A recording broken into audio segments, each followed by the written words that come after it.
Fakultas Sastra Universitas Muhammadiyah Purwokerto officially opens BA English Literature program.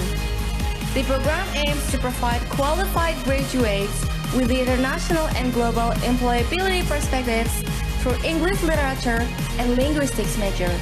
Using the international standard-based curriculum, the program invites Indonesian and overseas students to experience international standard learning and gain many opportunities from international partnerships and activities. International credit transfer, international guest lecture, international supervision, international community services, international internship, and international colloquium. Partner universities: Mariano Marcos State University, Philippines; University Technology Malaysia, Malaysia; Management and Science University, Malaysia; Koon Ken University, Thailand; and Sofia University, Bulgaria. For further information, please visit ump.ac.id or sastra.ump.ac.id. Come join us and together we'll rise to sign the world.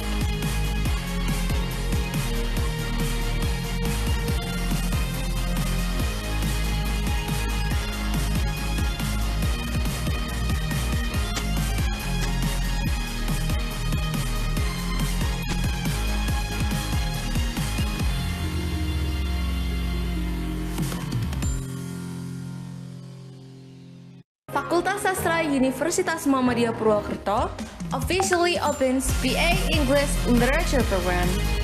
The program aims to provide qualified graduates with the international and global employability perspectives through English literature and linguistics majors. Using the international standard-based curriculum, the program invites Indonesian and overseas students to experience international standard learning and gain many opportunities from international partnerships and activities. International credit transfer, international guest lecture,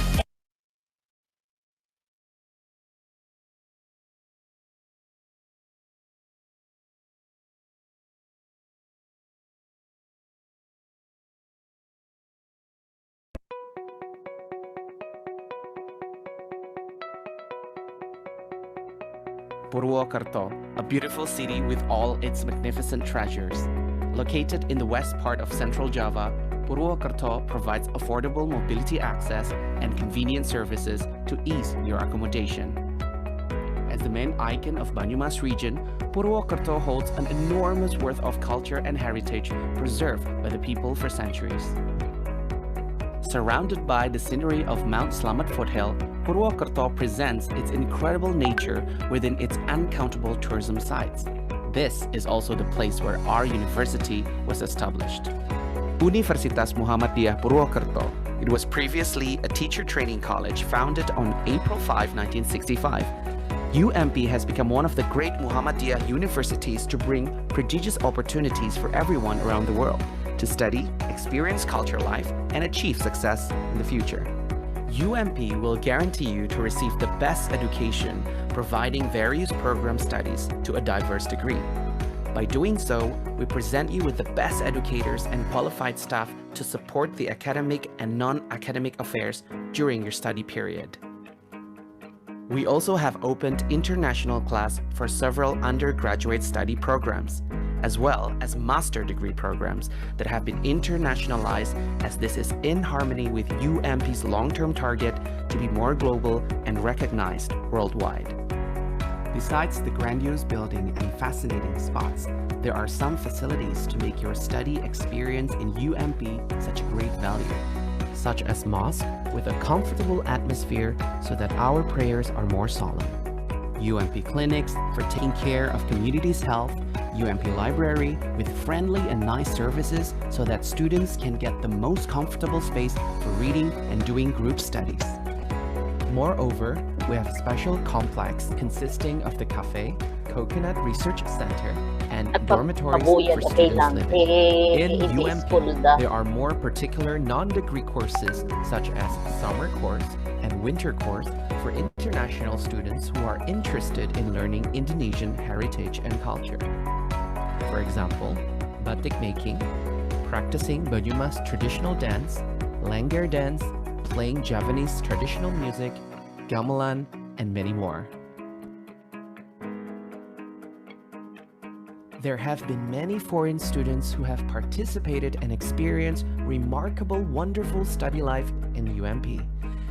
They have proven that UMP is capable of giving foremost education and providing Indonesian culture courses all at once. Through international affair offices offered substantial programs, all possibilities for everyone to come and study at UMP are possible. Numerous intriguing programs are provided to enhance students' hard skills and soft skills during the study period, as UMP commits to be a world-class university to educate the nation's life. Approximately, the foreign students of UMP come from 24 countries spread all around the world, who trust us to provide a great study period. So, want to be part of the unforgettable study experience and cultural life at UMP? By choosing UMP as your studying, learning, and growing place, we guarantee you will receive a pleasant impression with subtle offered academic and non-academic programs supported by all of the campus components to complete everything you need. With a great team from the International Affairs Office of UMP comes great possibilities.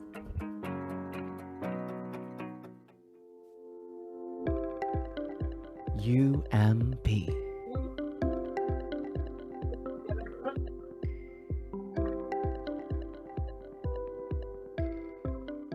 Fakultas Sastra Universitas Muhammadiyah Purwokerto officially opens PA English Literature program. The program aims to provide qualified graduates with the international and global employability perspectives through English literature and linguistics majors. Using the international standard-based curriculum, the program invites Indonesian and overseas students to experience international standard learning and gain many opportunities from international partnerships and activities. International credit transfer, international guest lecture, international supervision, international community services, international internship, and international colloquium. Partner universities: Mariano Marcos State University, Philippines; University Technology Malaysia, Malaysia; Management and Science University, Malaysia; Khon Kaen University, Thailand; and Sofia University, Bulgaria. For further information, please visit ump.ac.id or sastra.ump.ac.id. Come join us and together we'll rise to sign the world.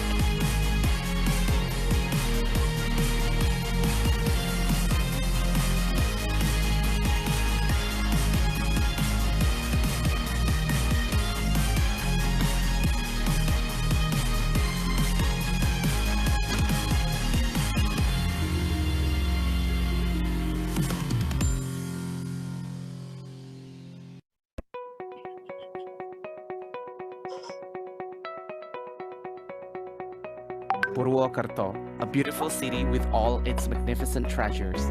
Located in the west part of central Java, Purwokerto provides affordable mobility access and convenient services to ease your accommodation. As the main icon of Banyumas region, Purwokerto holds an enormous worth of culture and heritage preserved by the people for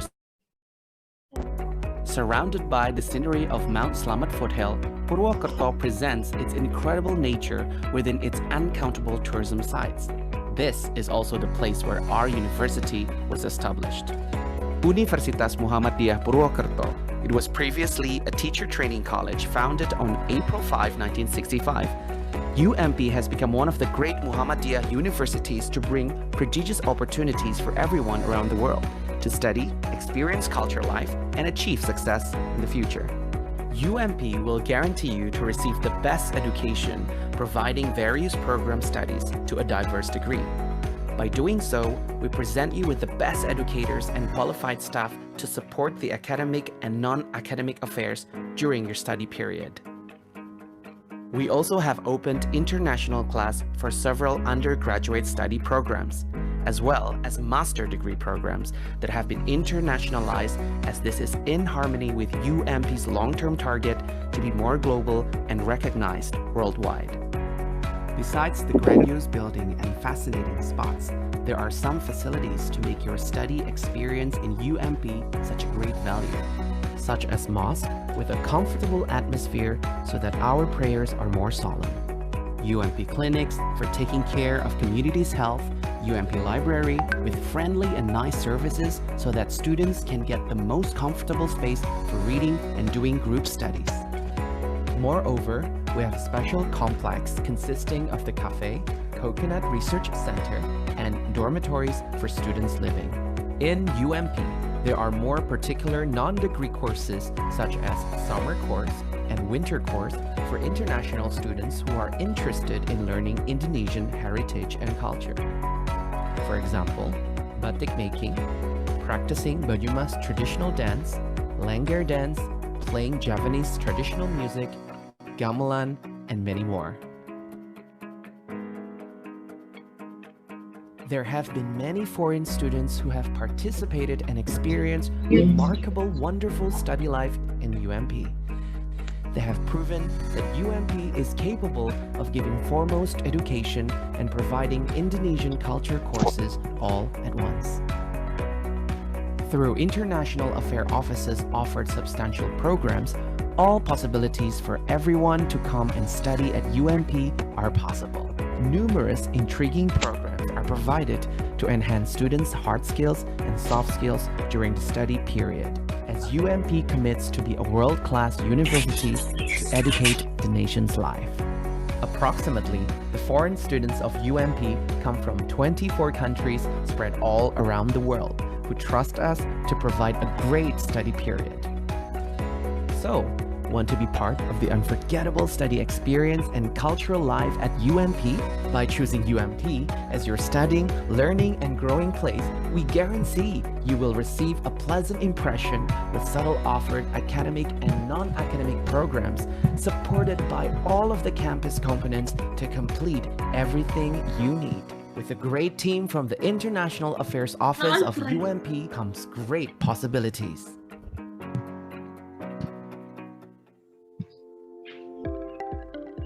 UMP.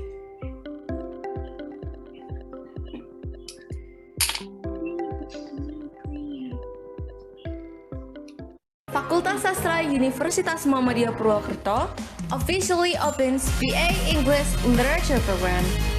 The program aims to provide qualified graduates with the international and global employability perspectives through English literature and linguistics majors. Using the international standard-based curriculum, the program invites Indonesian and overseas students to experience international standard learning and gain many opportunities from international partnerships and activities.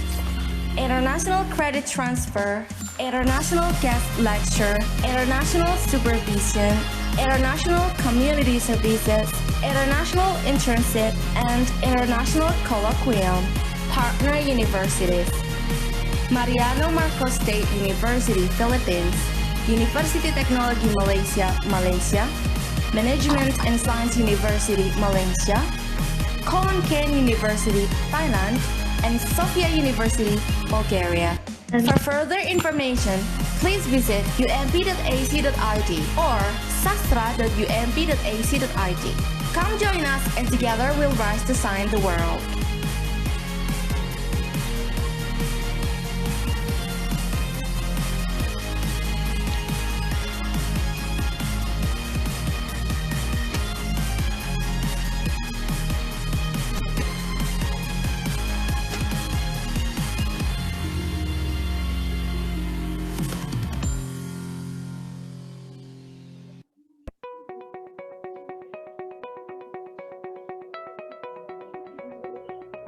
Purwokerto, a beautiful city with all its magnificent treasures. Located in the west part of Central Java, Purwokerto provides affordable mobility access and convenient services to ease your accommodation. As the main icon of Banyumas region, Purwokerto holds an enormous worth of culture and heritage preserved by the people for centuries. Surrounded by the scenery of Mount Slamet Foothill, Purwokerto presents its incredible nature within its uncountable tourism sites. This is also the place where our university was established. Universitas Muhammadiyah Purwokerto. It was previously a teacher training college founded on April 5, 1965. UMP has become one of the great Muhammadiyah universities to bring prodigious opportunities for everyone around the world to study, experience culture life, and achieve success in the future. UMP will guarantee you to receive the best education, providing various program studies to a diverse degree. By doing so, we present you with the best educators and qualified staff to support the academic and non-academic affairs during your study period. We also have opened international class for several undergraduate study programs, as well as master degree programs that have been internationalized, as this is in harmony with UMP's long-term target to be more global and recognized worldwide. Besides the grandiose building and fascinating spots, there are some facilities to make your study experience in UMP such a great value, such as mosque with a comfortable atmosphere so that our prayers are more solemn, UMP clinics for taking care of community's health, UMP library with friendly and nice services so that students can get the most comfortable space for reading and doing group studies. Bismillahirrahmanirrahim. Moreover, Assalamualaikum we have special warahmatullahi complex wabarakatuh. consisting of Waalaikumsalam warahmatullahi wabarakatuh. Waalaikumsalam warahmatullahi wabarakatuh. Waalaikumsalam warahmatullahi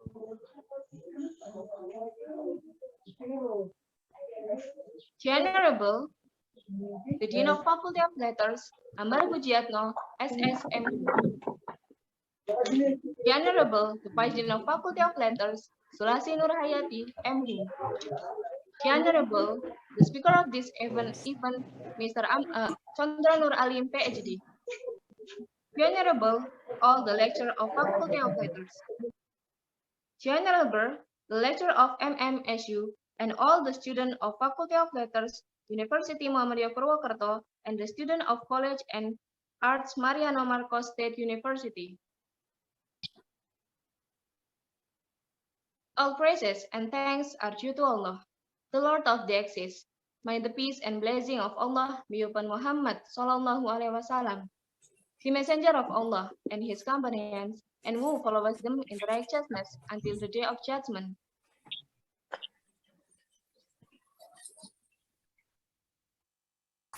Let me introduce myself. My name is Bintang Ade Harki Putri. I'm the Master of Ceremony in this event. The distinguished ladies and gentlemen, welcome to International Guest Lecture, Faculty of Letters, Universitas Muhammadiyah Purwokerto, and College of Arts, Sains, MMSU. Before we start, I would like to read the sequence of this agenda. First, opening.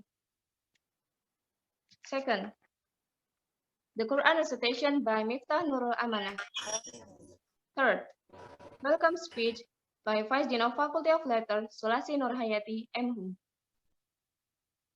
The fourth, photo session. The fifth, international guest lecture by Condro Nur Alim, Ph.D. The sixth, discussion.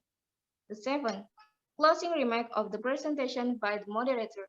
And the last one is closing by the Master of Ceremony. Okay, the first session is opening. Let's open our agenda today by reciting Basmalah together. The second session is recitation Al-Quran by Miftah Nurul Amanah. To Miftah Nurul Amanah, time is yours.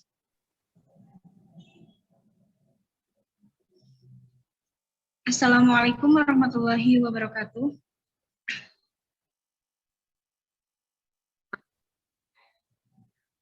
أعوذ بالله من الشيطان الرجيم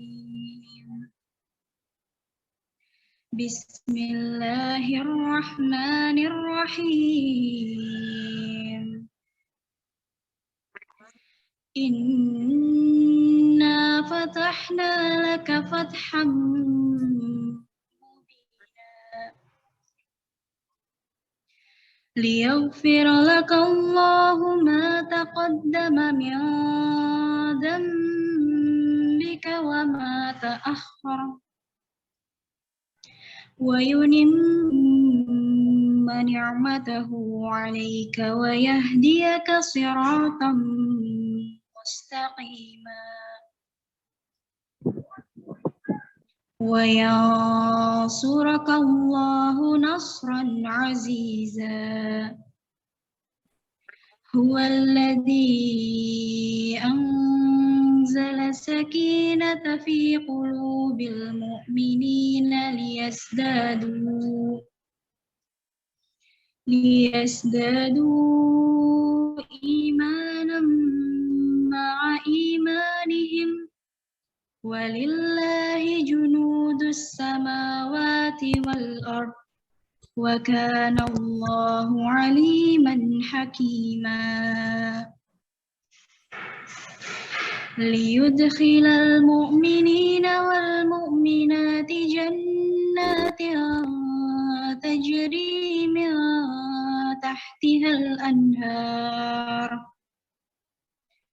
تحتها الأنهار خالدين فيها ويكفر عنهم سيئاتهم وكان ذلك عند الله فوزا عظيما ويعذب المنافقين والمنافقات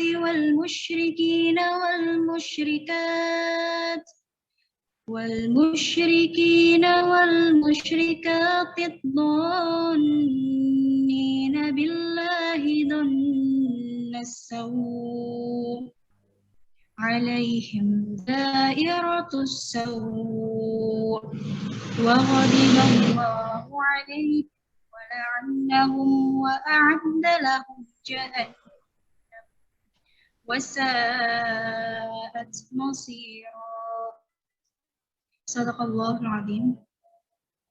In the name of Allah, the most gracious and most merciful. Indeed, we have given you, O Muhammad, a clear conquest, that Allah may forgive you what preceded of your sin, and what will follow, and complete His favor upon you, and guide you to a straight path. And that Allah may aid you with mighty victory. It is He who sent down tranquility into the hearts of believers, that they will increase in faith along with their present faith. And to Allah belong the soldiers of the heavens and the earth, and ever is Allah knowing and wise. That He may admit the believing man and the believing woman to gardens beneath which rivers flow, to abide therein eternally, and remove from them their misdeeds. And ever is that in the sight of Allah a great attainment. And that He may punish the hypocrite man and hypocrite woman, and the polytheist man and the polytheist woman, those who assume but Allah an assumption of evil nature.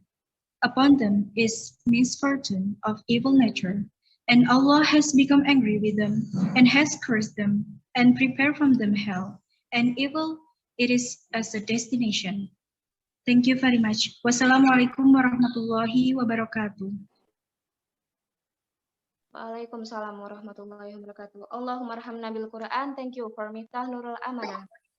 Moving to the next session is welcome speech by the Dean of Faculty of Letters, Sulasi Nur Hayati, SSM.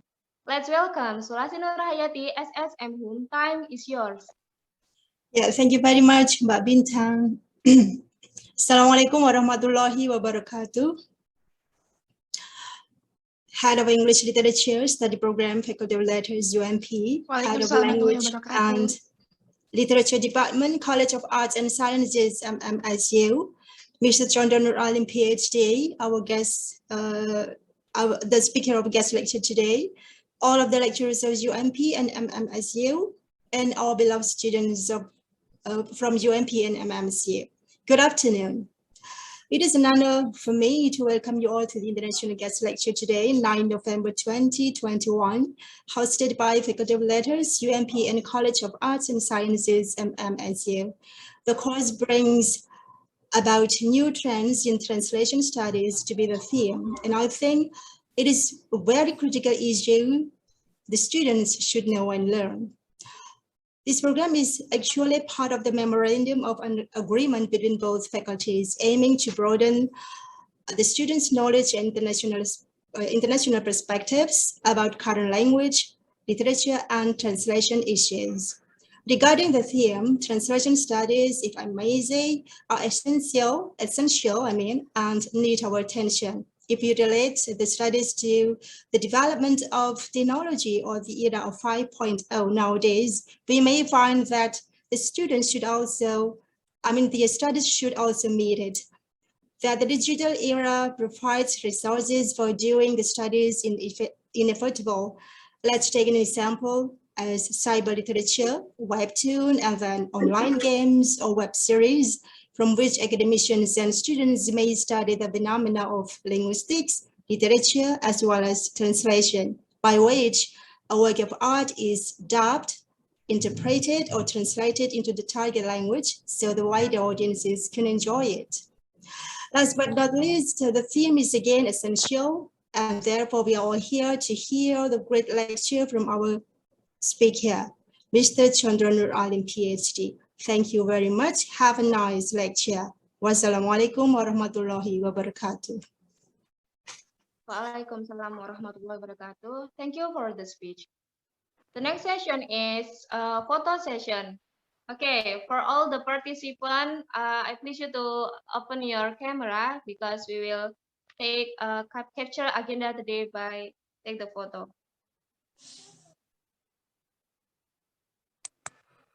All right. Okay. Please give your best smile because we will take the picture. I will count down from 3 up to 1. You ready? Okay.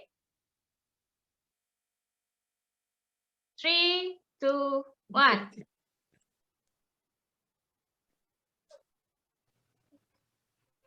Okay. One more time. 3, 2, 1.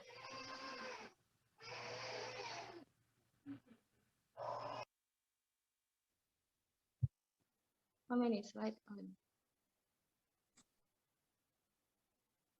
Okay, one more time, please. 3, 2, 1. All right, thank you.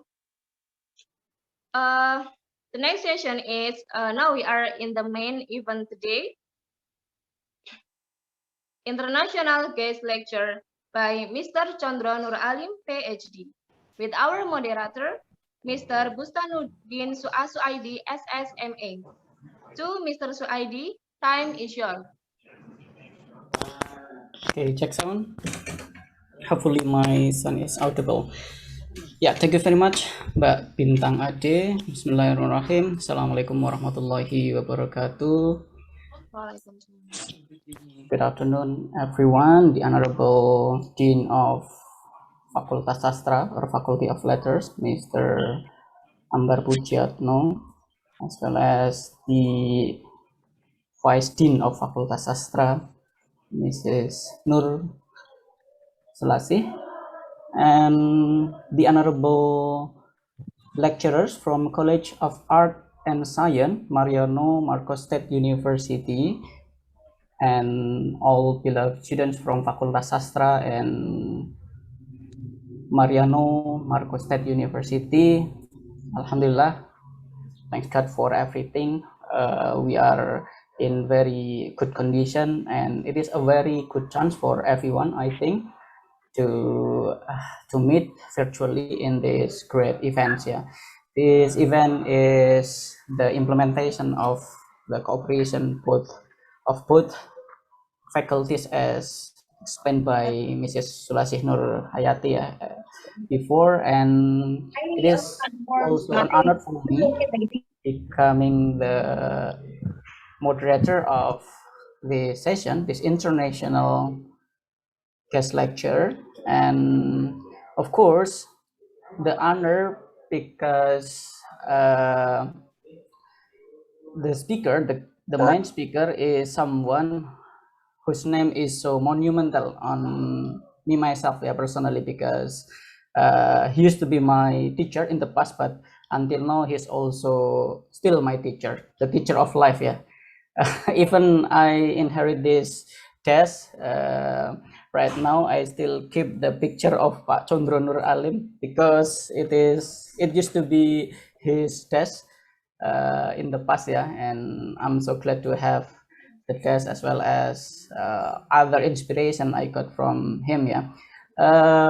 Yeah, as we have already known together, the main speaker or the keynote speaker of this guest lecture is Mr. Condro Nur Alim. Let me read the CV, the curriculum vitae of Mr. Condro. But I haven't seen Pak Condro yet, by the way. Are you here, Pak Condro? Yeah.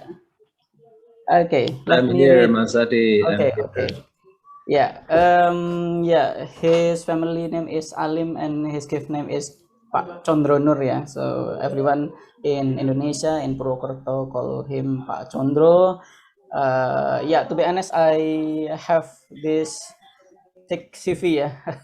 It has 12 pages, if I'm not mistaken, but I won't read all of each page, and I just want to read some of important information relating to his educational background. At least the last three educations he got. He graduated from English Department, Faculty of Letters, Diponegoro, University of Semarang, Indonesia, in 2002, and then he finished his master degree in Linguistic Department, Faculty of Cultural Science, Gajah Mada University, Yogyakarta, Indonesia, the best university in Indonesia. And it is also something that is great, yeah, according to me, yeah, because what is it? I think it is not easy to achieve this, yeah. He graduated from School of Communication of International Studies and Languages, yeah, University of South Australia, UNISA, University of South Australia, for his doctorate degree. So right now we proudly invite the main speaker of this international lecture, Honorable Pak Condro Nur Alim. Time is yours. You have 45 minutes. Okay, 45 minutes. Thank you, Mr. Adi, for delivering this program. Hello, everyone. How are you today? Can you hear my voice now? Yeah. Okay, the Honorable Dean of Faculty of Letters, Mr. Ambar Pujiatnyo, the Vice Dean of Faculty of Letters, Mrs. Sulasi Nurhayati, and also I see here on my screen some of my colleagues from the Mariana Marcos University. I see here Professor Danica. How are you? Hopefully everybody is in good condition. Okay, first of all, I'd like to thanks very much for this opportunity given to me. On this occasion, this is the first implementation actions of MOU between both university, and we hope that this is not just the end, the first and the end, but we will follow up with the next agenda, including some other activities in academic and also students activities. Okay, today I would like to tell you about the new trends in translation studies. So please allow me to share the screen.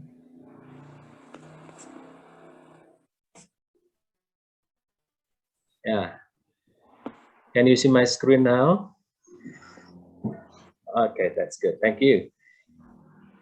Okay, so probably for some of you have familiar enough with translation study, and probably for some others it's quite new things for you. So I would like to give you the rationales of the importance of understanding about this translation studies, especially for the Faculty of Letters or English department or any other institution that taught English. Yeah, usually we know about 4 skills in language, yeah, that it has been in our mind for a long time. Yeah? So when we are talking about language skills, so automatically we will be dealing with speaking, right, and then listening, and then what else? Reading, and then writing. It's very rare that people also mentions about the translation ability, but now it has become what we call as the 5th language skills that probably most of English department students need to know about this. So this is the importance of translation. Why it matters? Because in some cases later on we will find out that actually translation involves many elements, and one of them is the most important and the basic elements of the study is our ability in using both language, yeah, source language and target language appropriately. So this is the most fundamental things about our language competence, but it's not enough only having the language competence to be able to translate well from one language to another language. So today I would like to give you the highlight about the short introductions about translation studies, and then about what are the most important issues that becomes the main discussion in this particular subject. And also I'm going to talk about the equivalence and translations, and then how to develop the language competence. And the most importantly, I would like to present some of the new directions of the research in the areas of translation studies that are probably most of us are not aware of. Yeah? So hopefully that it will give us a better understanding about the translation study, and you will know more about it, and hopefully that you will also be interested in this particular subjects, and if it's possible that you can also do some researches, yeah, in the areas of translation studies. Okay, so this is my short curriculum vitae, but I don't need to reread again because Pak has already introduced myself to all of you. Okay, so I would like to divide my presentation into some sections. In the beginning, I'd like to give you some introductions about this study, and then I'd like to tell you more about translation, so you will have better understanding about this particular subject. And then I would like to tell you about the history of translation studies, because, you know, in terms of this particular subjects in the science and knowledge, it's relatively new because it emerged officially during the 80s. Yeah, so at that times translation has emerged as the independent study, which is separated from the language study at the times. And then I'd like to highlight some of the trends in translation research, because as you know that right now we have very massive developments in our technology. So we are living in digital era, and also the society changes a lot. So it seems that it will also affect all the aspects of our life, including the work in terms of the productions of the text, the productions of the literary works, and any documents. So therefore, there must be a significant influences from the recent developments of our social and economical condition.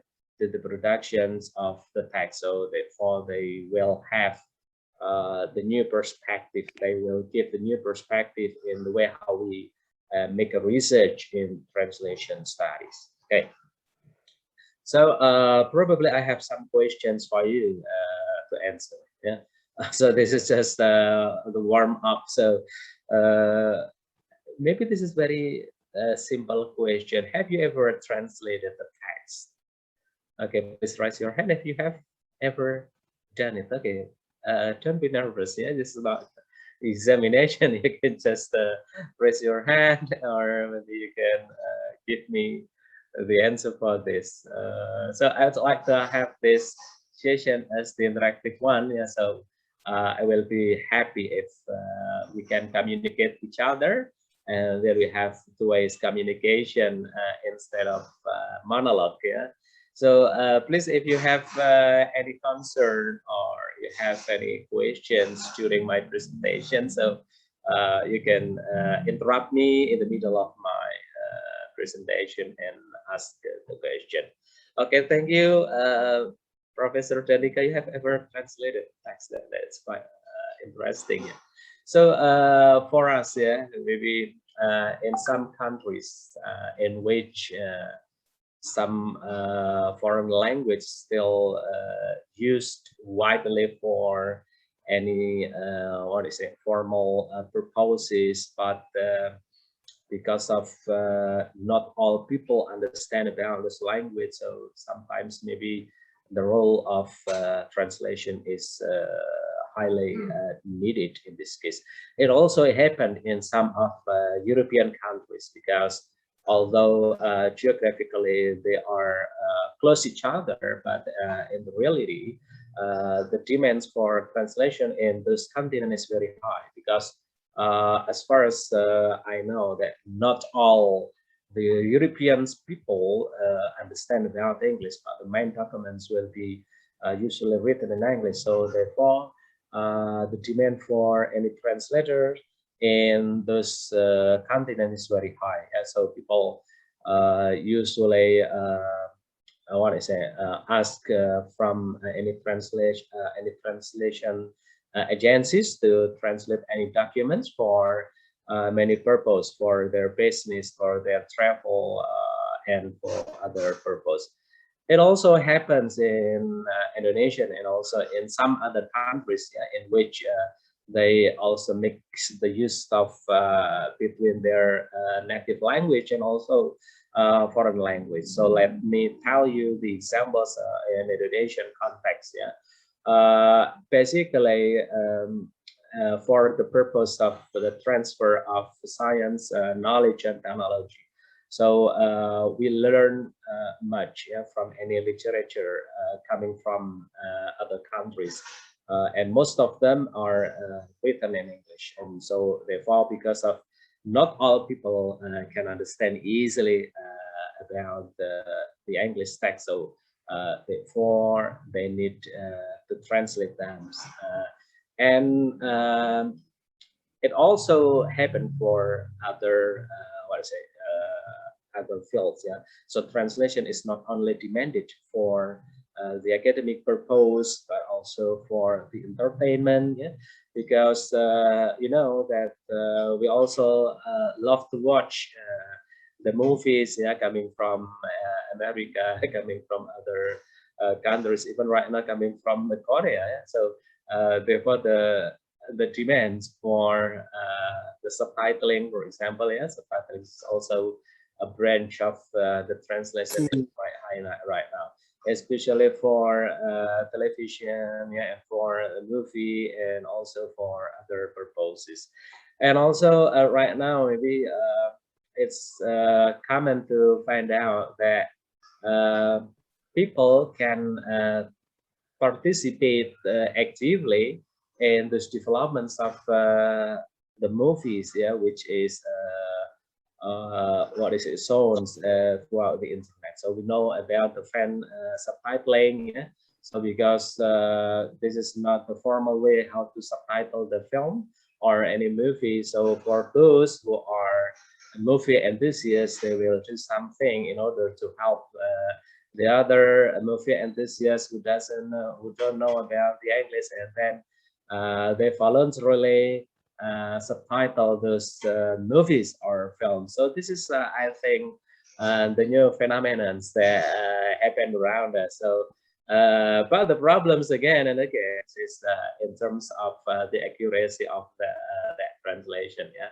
So later on we will find out why this happens. But at least it just gives you the ideas of actually the translation activities happen around us every day, that it almost in some ways similar to the need for using our other language skills, yeah, for our social life. Okay. So when you have ever translated the text, my next question is, what do you know about translation? What do you think of translation? This is a very simple question, and I usually ask this question to my students, especially in the first meetings of translation subject. Yeah. So they basically will give various answers about this, but the main points that they think about translation is that translation is changing, yeah, changing a text from one language to another language. So basically, that's the ideas of what they know about translation. So I think that it's difficult to say whether this response is correct or wrong, because yes, in some ways it seems that it's correct, yeah, because it's dealing with your efforts how to change particular text from one language to another language.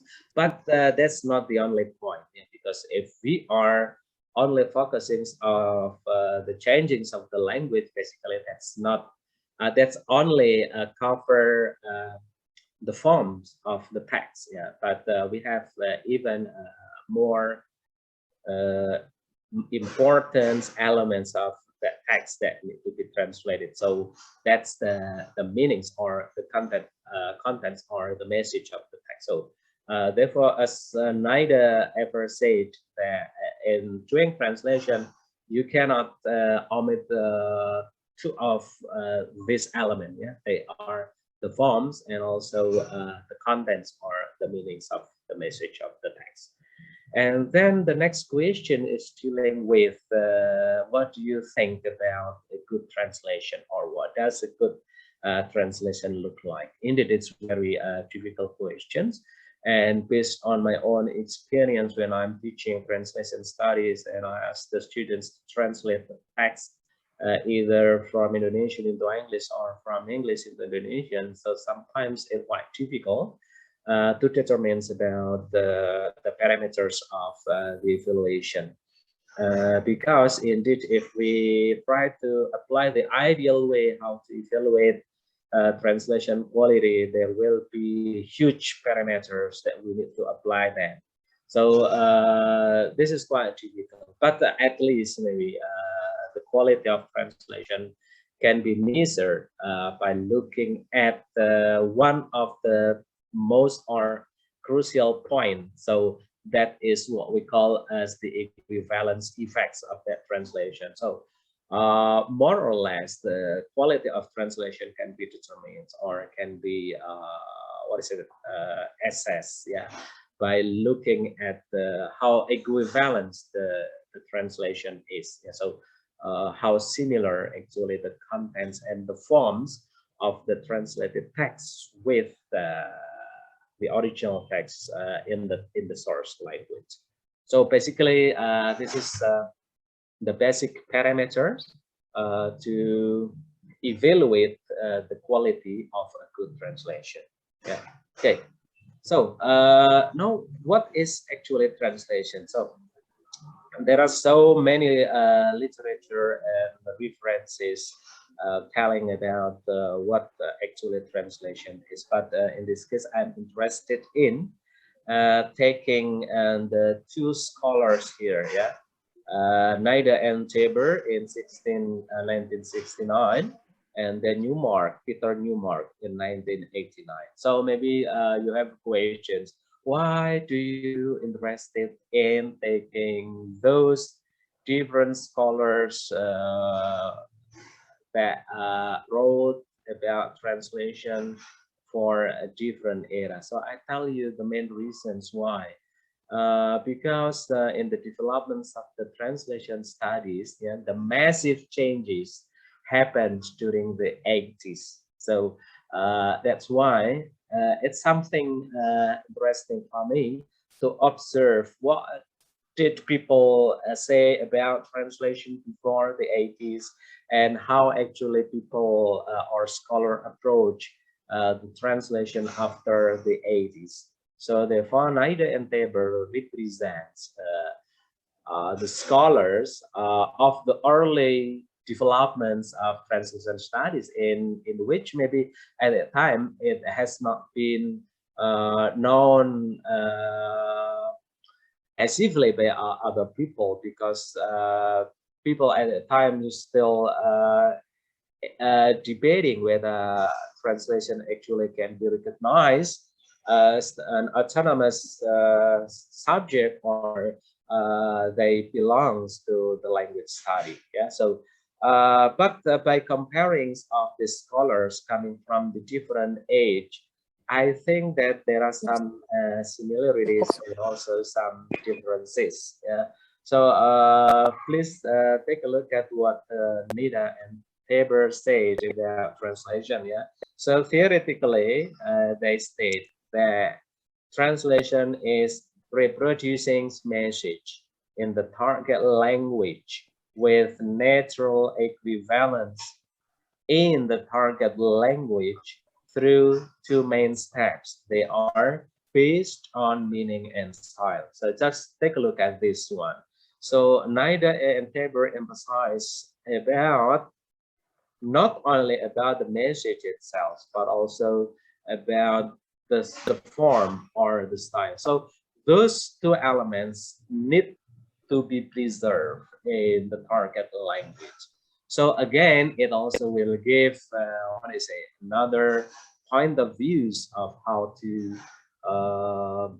determines the quality of a good translation. So a good translation, number one, they have very good equivalence effects in terms of the message or the meanings, and also in terms of the style or the form. So both of them need to be preserved carefully in your translation in the target language. Yeah. Okay, and then now we are going to see what Newmark said, yeah, after what we call as the cultural turn in translation during the 80s. Yeah, so 80s is an important times, yeah, in translation studies, because people no longer think that translation is exclusively dealing with the language, or in other words, we can say that translation is not same with the language study. Yeah, so because there are many aspects that people need to aware of, and they need to develop the competencies in those areas in which language is only one small part of this bigger construction. So therefore, Peter Newmark elaborates a more comprehensive understanding about translation. Yeah. So he stated that the dynamics translation. Yeah. So this is the ideas of the dynamic translations coming from Peter Newmark at that time. So what is meant by the dynamic translation? So Newmark clearly state that in dealing with the translation, we need to pay attention on these 10 elements. What are they? So the first, we need to pay attention on the source language, and then source language writer, and then source language norms, source language culture, source language setting and tradition, and then target language leadership, target language norms, target language culture, target language setting and tradition and the truth or the facts of the matter of the translator. So it's quite extensive, yeah, because the parameter for evaluating the quality of translation no longer than only by looking at the equivalency effects, but people pay more attention on both sides, yeah, the products of the translation and also the process of the translation. So it gives more perspective, yeah, in the dynamics of the translation study. So people start to think about the extra linguistic matters in translation. People start to think about the roles of the resources that translators use to help their work. People start to think about the sociolinguistics aspects, the pragmatic aspects, pragmatic aspects in their translation. So basically, they can longer approach the translation by relying on the semantics or lexical meanings because of the dynamic natures of the text. So they start to observe it in a more detail by looking at the other social factors that involve in the productions and the consumptions of any type. So therefore it's quite advanced, and indeed, so it gives us the ideas, the basics ideas to understand translation better. So based on this theory, based on what scholars said about translation, basically we can highlight 4 points to understand translation. So first, translation is conveying the meanings of the source language into the target language. So it's translation is all about how to transfer the meaning. So just like the picture of the portrait, that maybe there is no any gradations, there is no anything left behind. So what is actually written, the meaning contains in the source language should be portrayed fully, yeah, whole, as a whole in the target language. So the meaning must be completely there in the target language.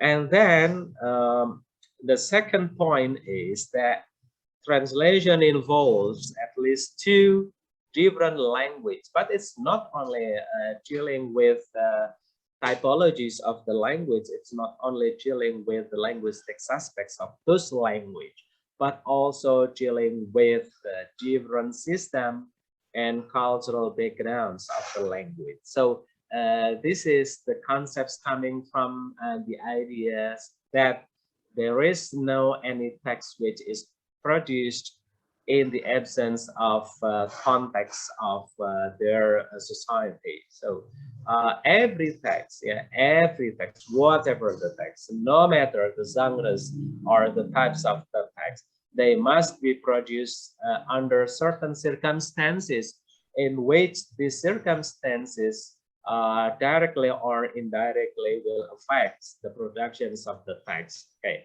so I often give you very simple ideas to test about this statement that there is no any single text which is produced in the absence of context. Okay, maybe for you who play or who use social media often, yeah, every day, maybe you update your status, yeah, you write something there in your Facebook or in your Instagram. So my question, what happened, what come into your minds at times when you type this status, or maybe yes,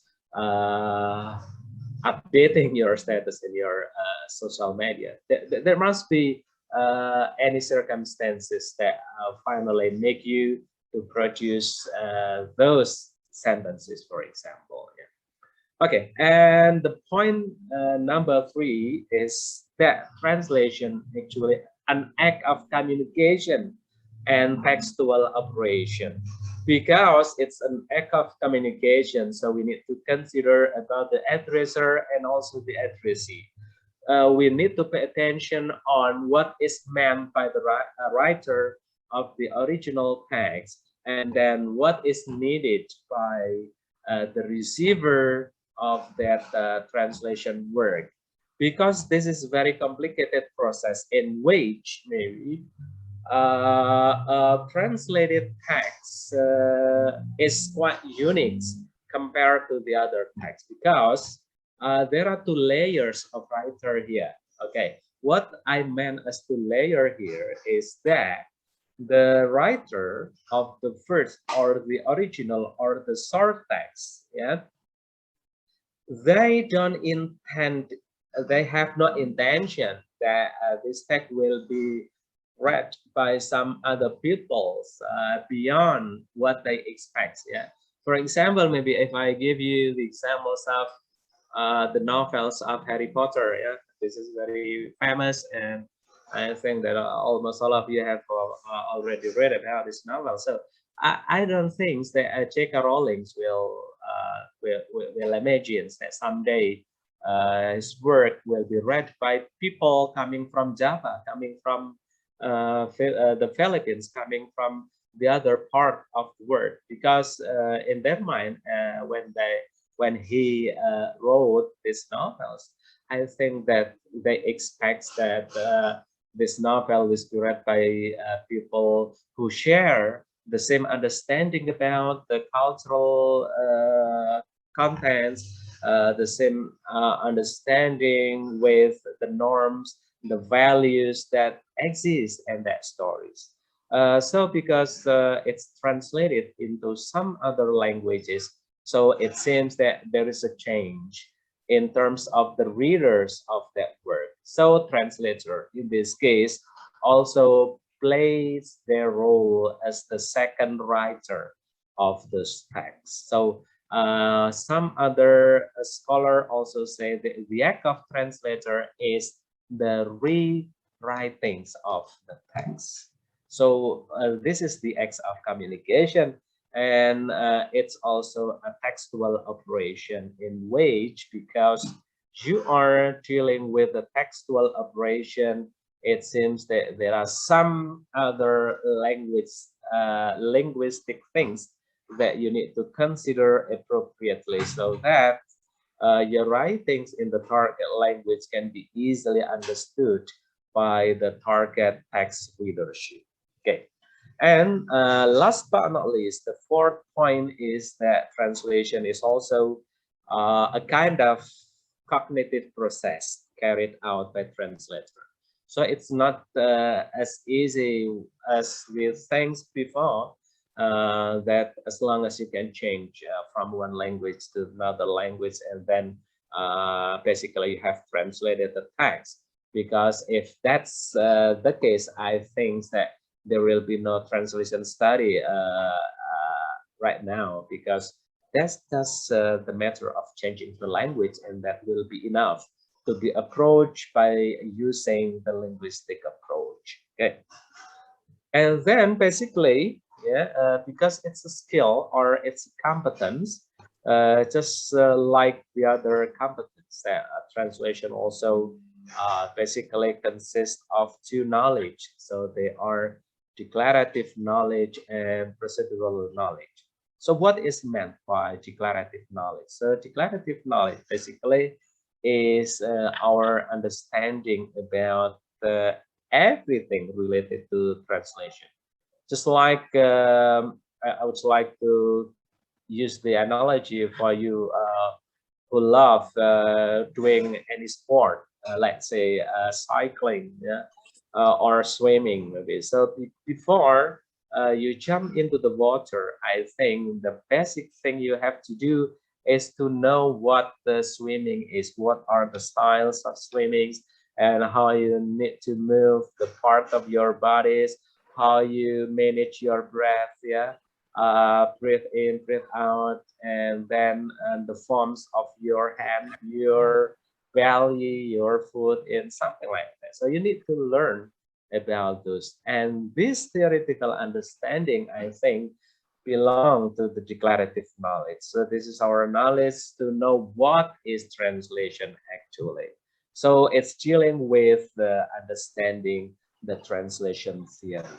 Is that enough for mastering the declarative knowledge, and then you will be able to translate the text? Of course, the answer is no, because without practicing it, without applying what you have understood about the theory, so you will do nothing. So the second knowledge that we need to master is the procedural knowledge. So this is basically the translator's ability to translate any types of text by applying all the theories, by applying all the things that they have learned before in knowing better about translation. So basically these two knowledge should be given simultaneously and at the same time. Yeah, so with the same proportion, with the good balance between both of them, so that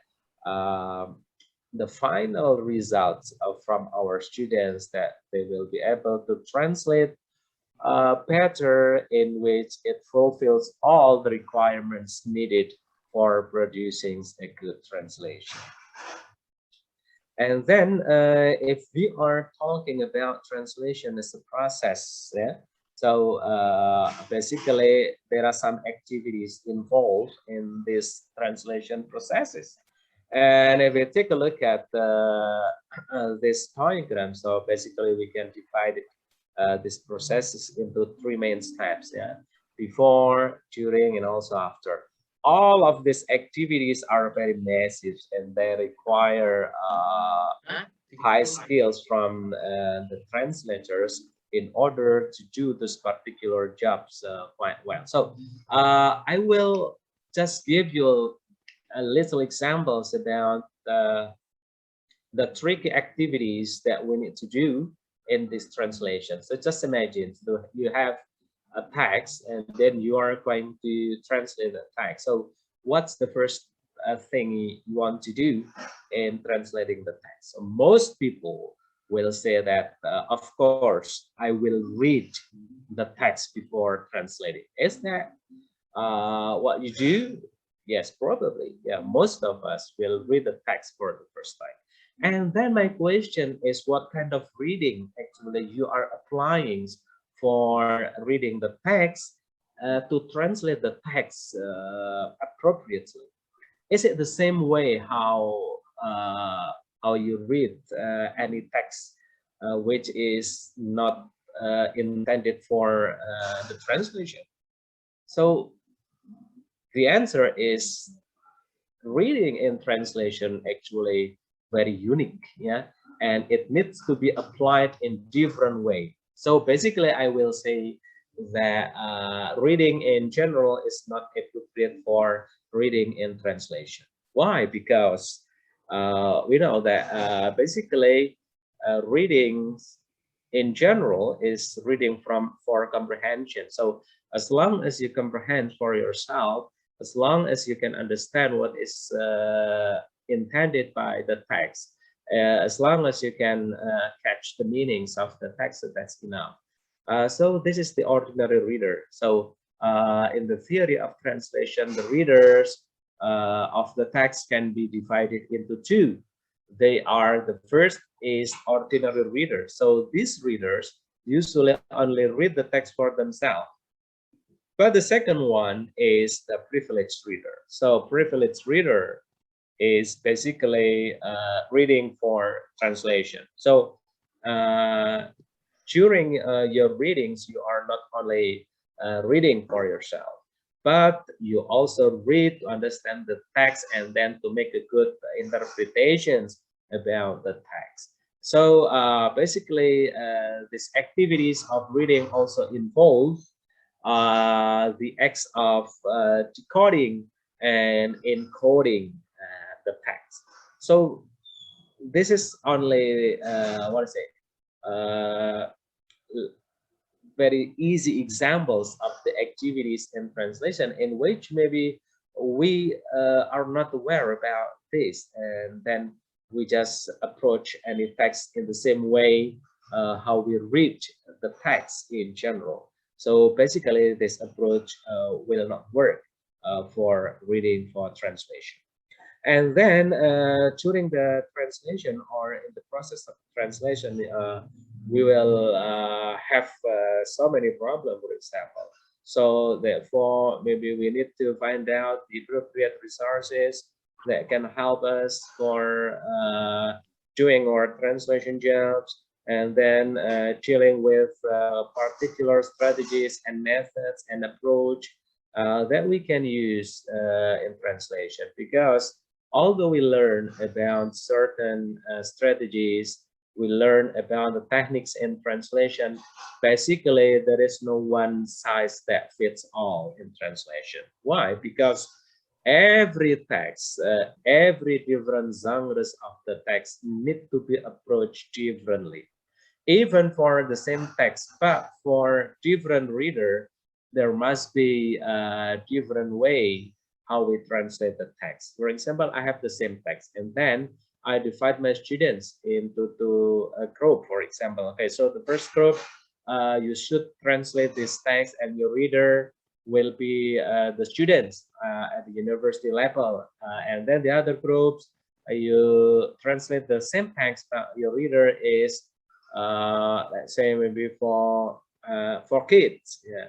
So the results of the translation will be different totally, because in translating, you are not only focusing on what is intended by the writer of the original text, but also you need to consider about the conditions and the level of language literacy, yeah, of your reader of translation.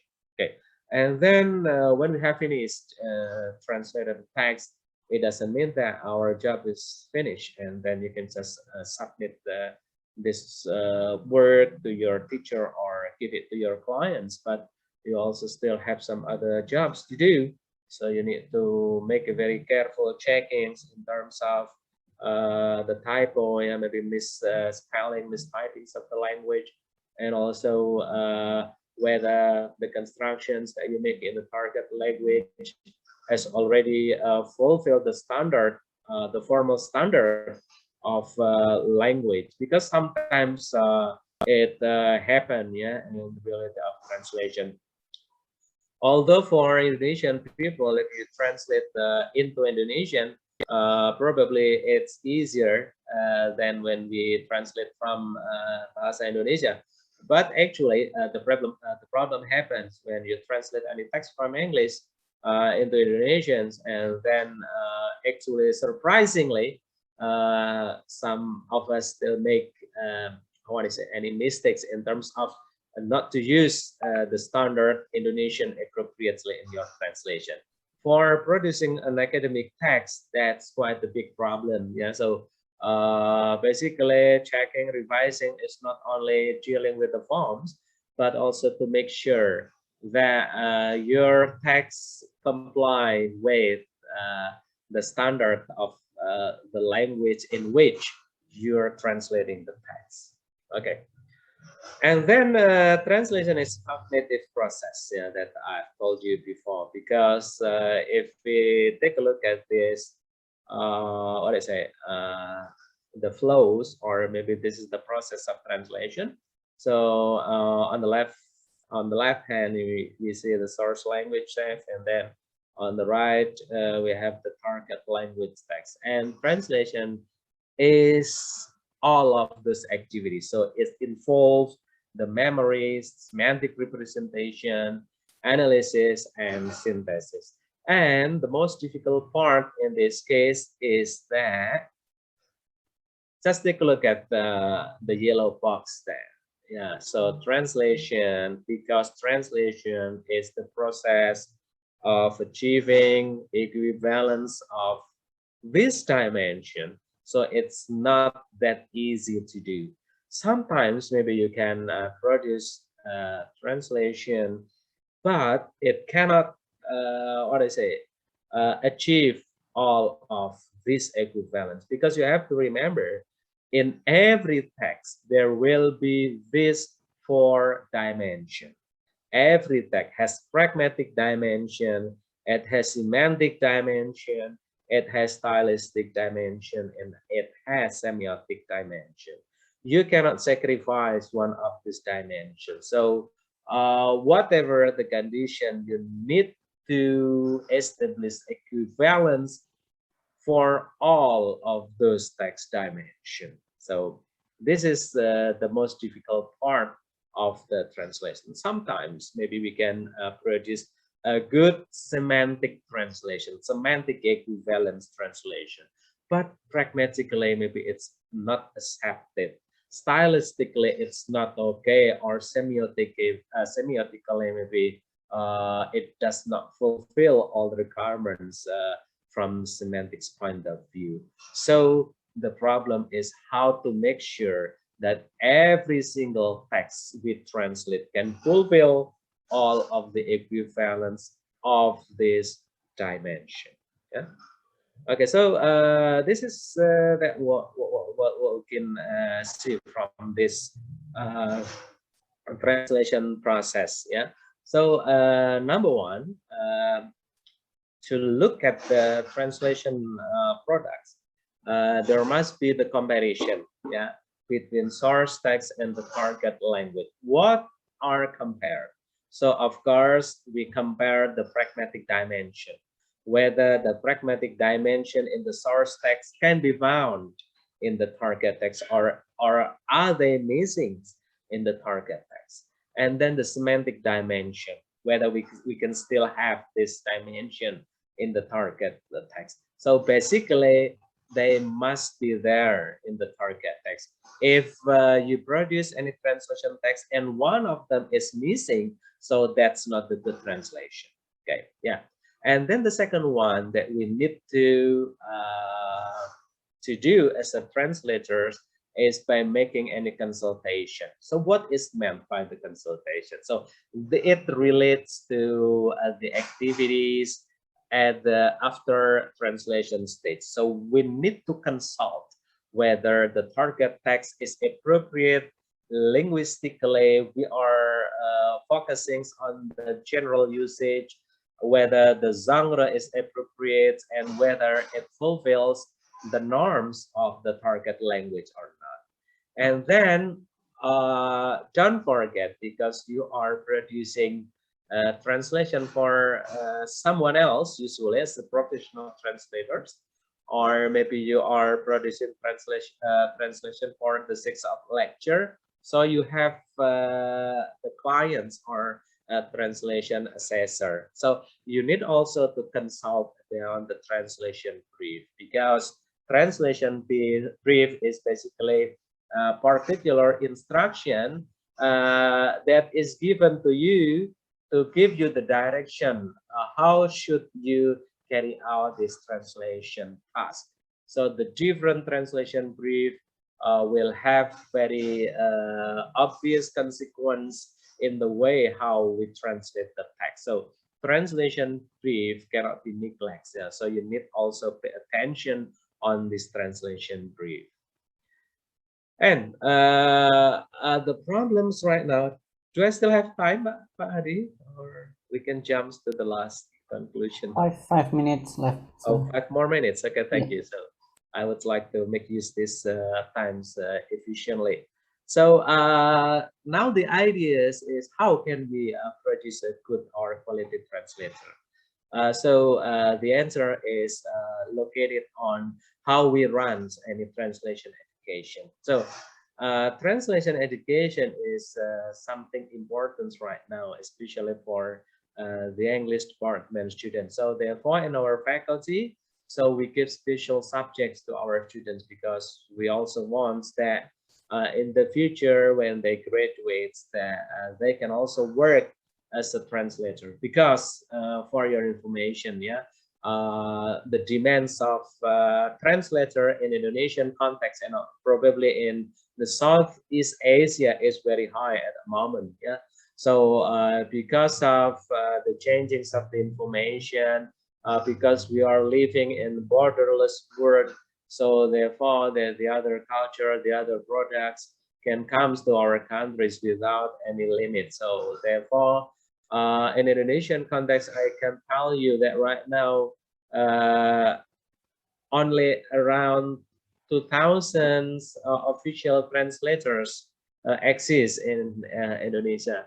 But actually, the demand for translation services is quite high right now. So it gives you a very good opportunity in the future if you can run any translation services when you graduate from this university. Maybe Pak Adi and some of our friends and also myself, we also have good experience dealing with running translation business. So it's a good way to make money because you can still do the other job at the same time. So you can give translation service as needed. Okay, so in translation education, the main focus is how to develop translation competence. So therefore, at least there are two main ideas. The first is to identify the components of translation competence, and then to design the appropriate curriculum for to integrate these components with suitable teaching strategies. So only by doing this appropriately that we can create the quality translators who are able to translate the text by fulfilling all the requirements needed for a good quality translation. Okay, so these are the topics, yeah, that probably you are familiar with in the teachings of translation in our department. Yeah, so we are coming from the very basic ideas of declarative knowledge, and then we also touch the recent developments, the advanced level of translation by including the digital translation. Yeah, so right now it becomes the new trend in translation studies as well. So I think that I would like to skip this part because you can, what is it? We can talk it later about the translation competence, but I would like to show you these diagrams to give you the ideas how new actually translation studies is in the context of our academic affairs. Yeah, so basically we can trace back the translation. It just emerged in the 50s, so it's the first time that the theoretical writing on translation flourished at that time, and then it grows rapidly, and then the focus of translation studies began to shift during the 80s and 90s. Now, right now, we are having quite the new perspective of translation studies, in which maybe we need to include some other new trends in our discussion. And these are probably the field of research in translation that we are going to talk in the future. So basically, so far, we only focus on the analysis of text or the products of translation. But we can also pay attention on developing the translation quality assessment. We need to develop the instruments of how to evaluate or to assess the translation quality. And then we need also pay attention on the genre translation, because now people produce any types of genres of the text. And if we don't anticipate about that, so it seems that we will limit ourselves with only some types of genres. So we need to prepare that the text in various genres should also be our focus of attention as the translator.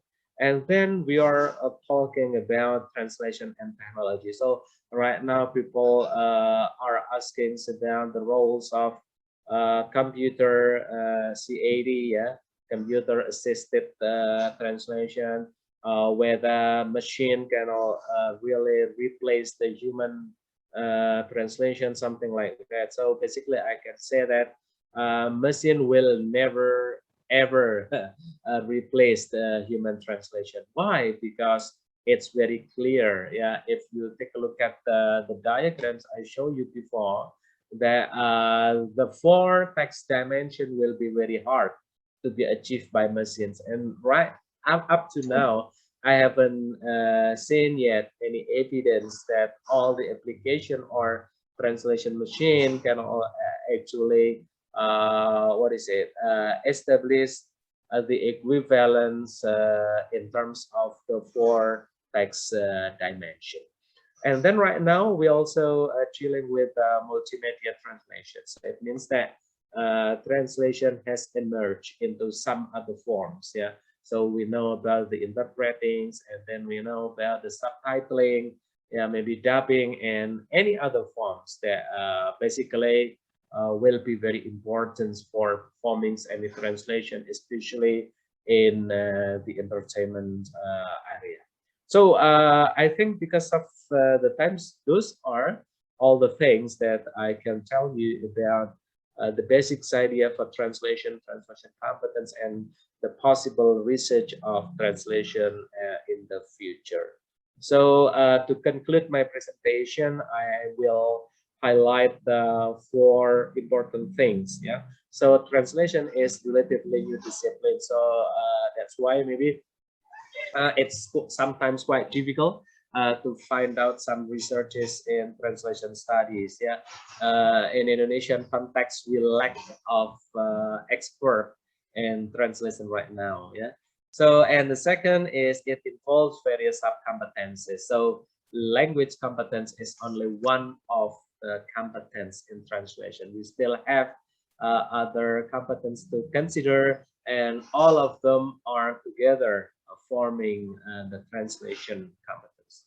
And then conclusion number 3 is that translation competence is the major issues in translation studies. So whatever the discussion in translation studies, whatever the reasons behind the establishment of any translation training or translation education, so the main goal is how to develop the translation competence. So therefore, translation competence has become the major issues in any developments of translation studies.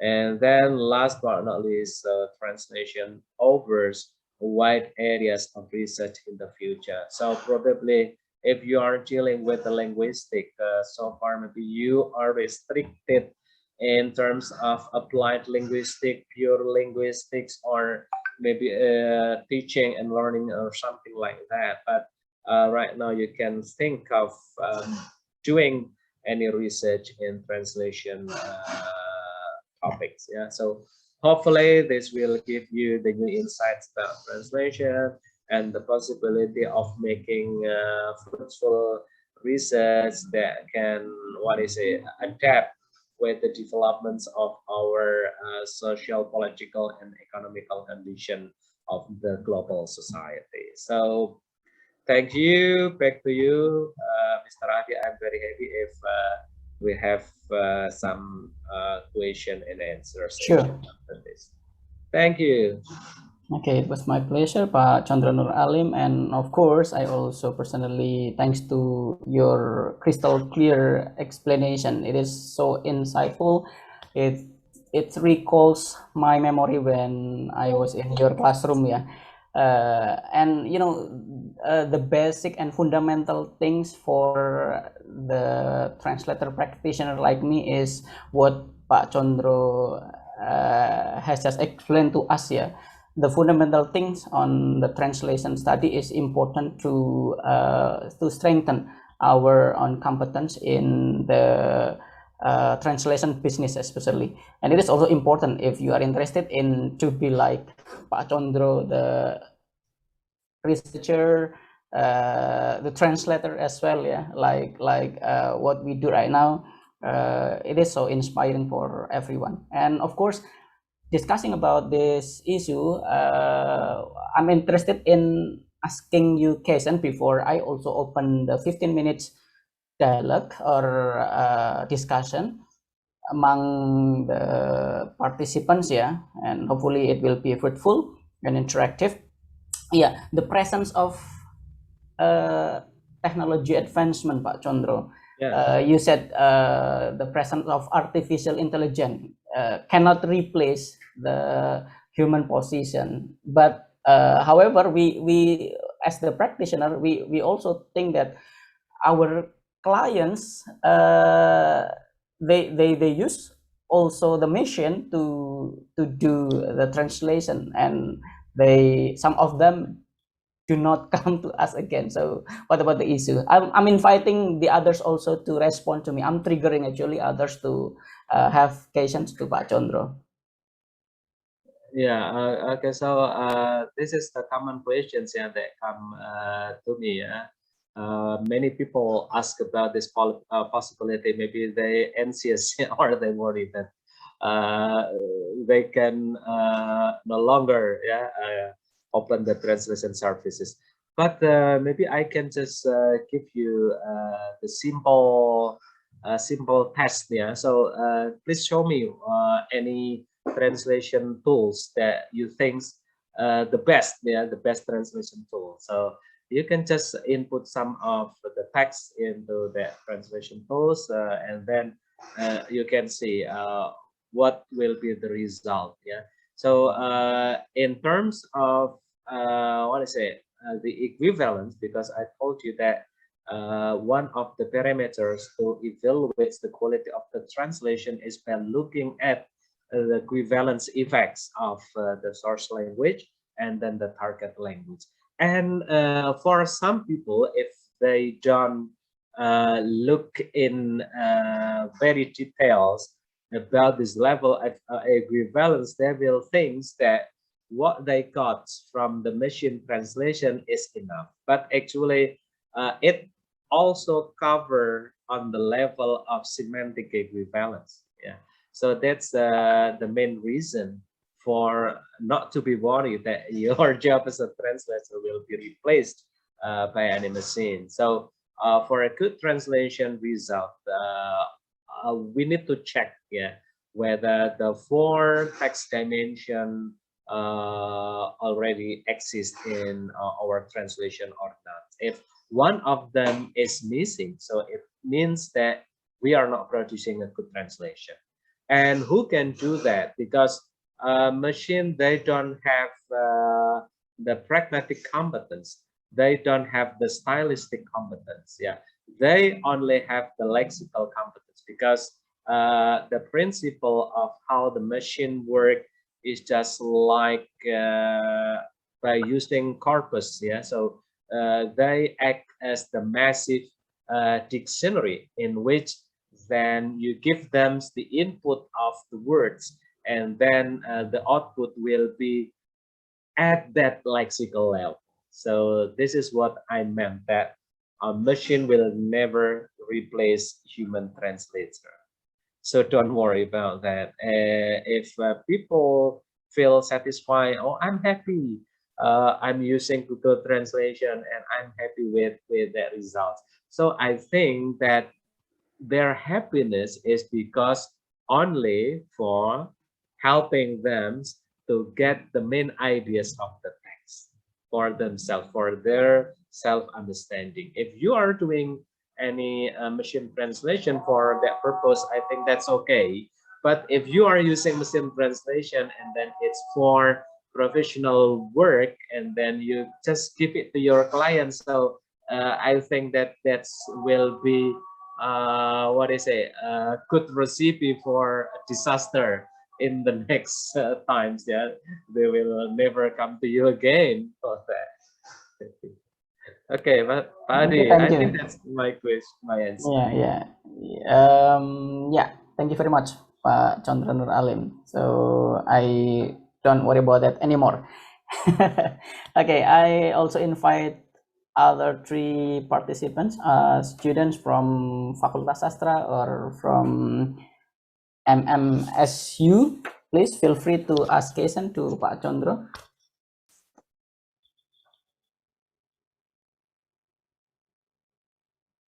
Okay. Well, raise your hand, please, or you can unmute it yourself.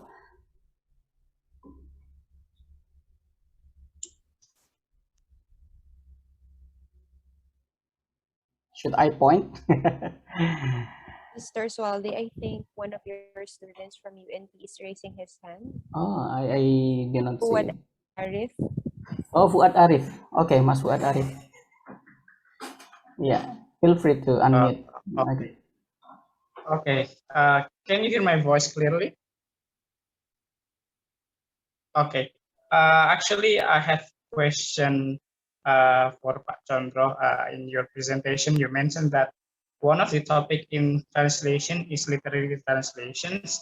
And I don't have a lot of experience dealing with the literary translation, but I tried to translate literary works, and it's very hard for me because when we talk about literary translations, about poetry, about novel, or about anything, sometimes it contains figurative speech, figure of speech, figurative language, and also the tone, the rhyme as well.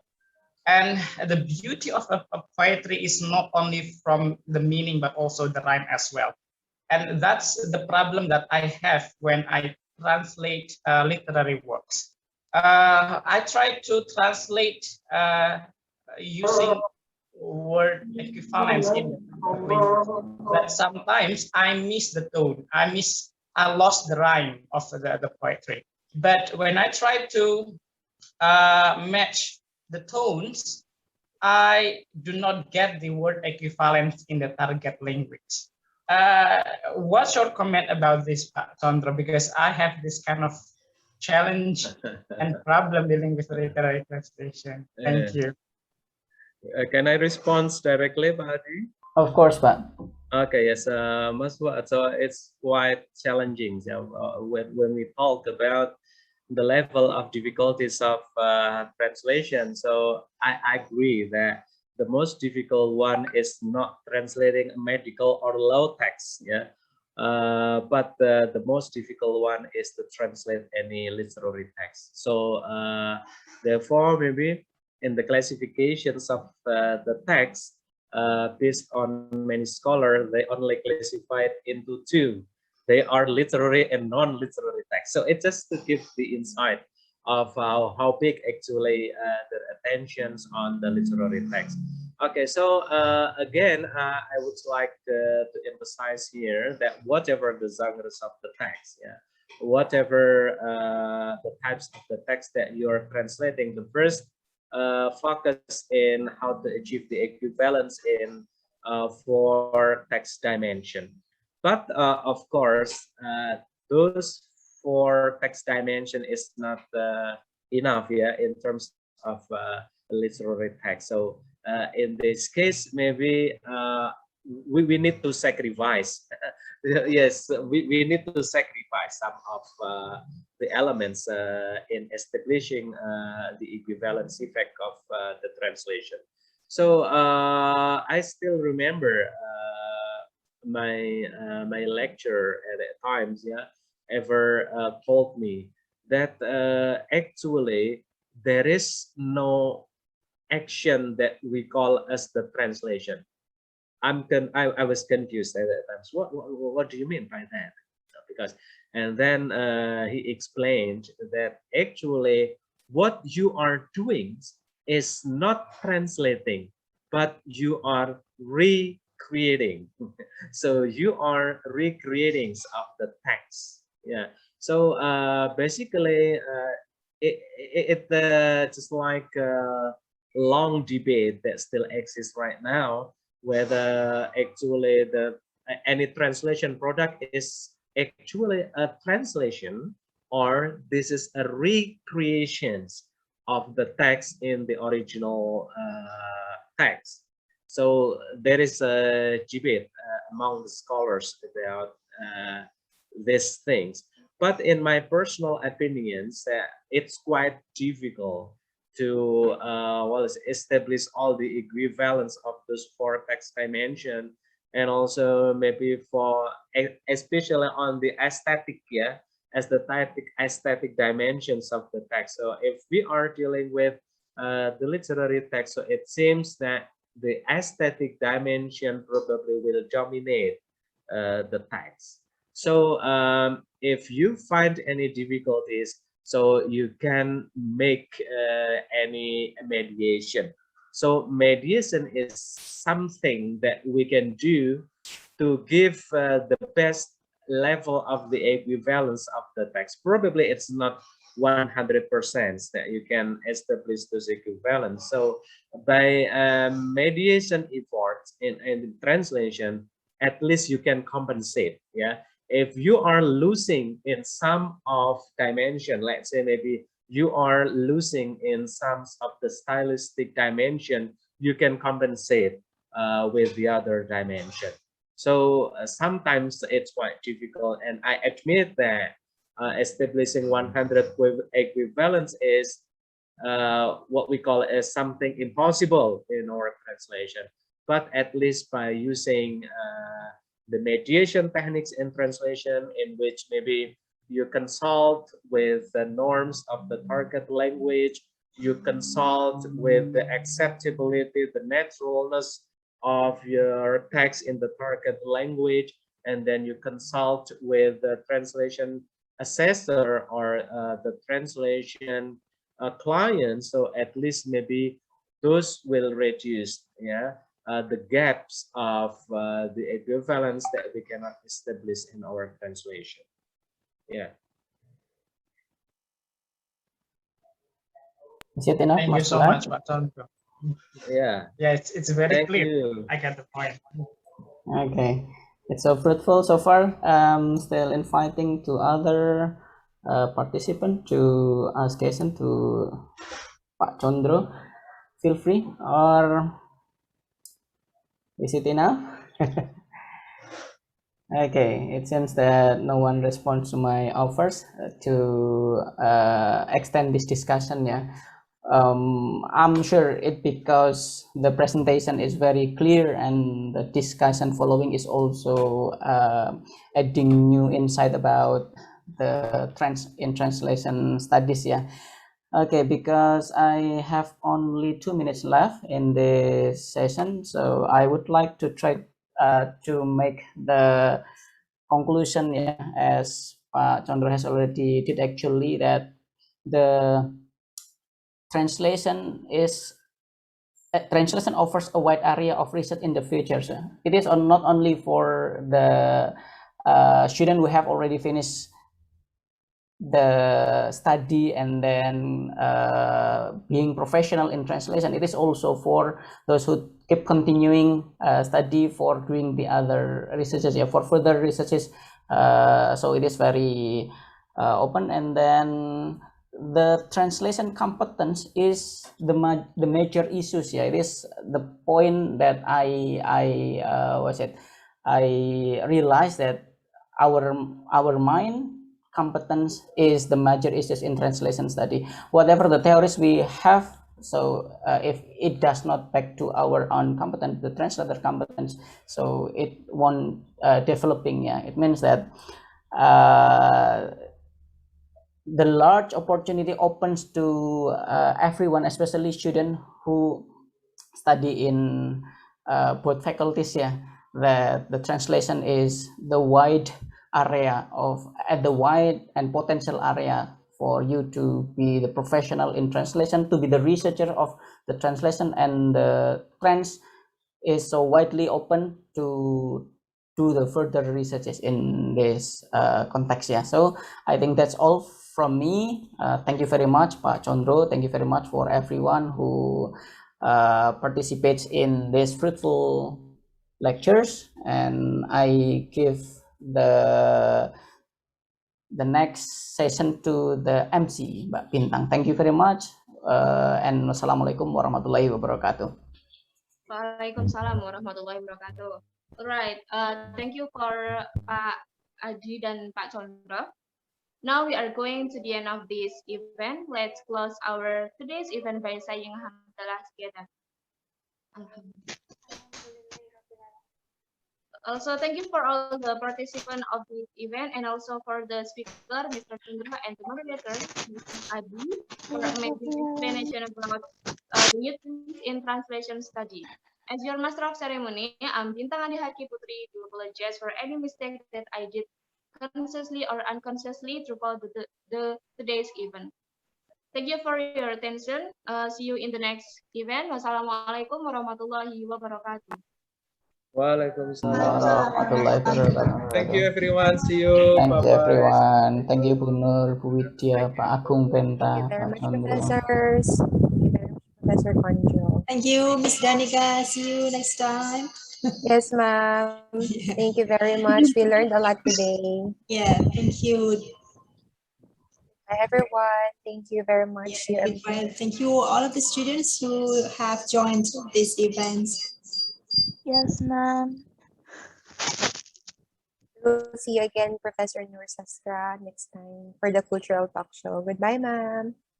Bye, sirs. Bye. See you, Danica.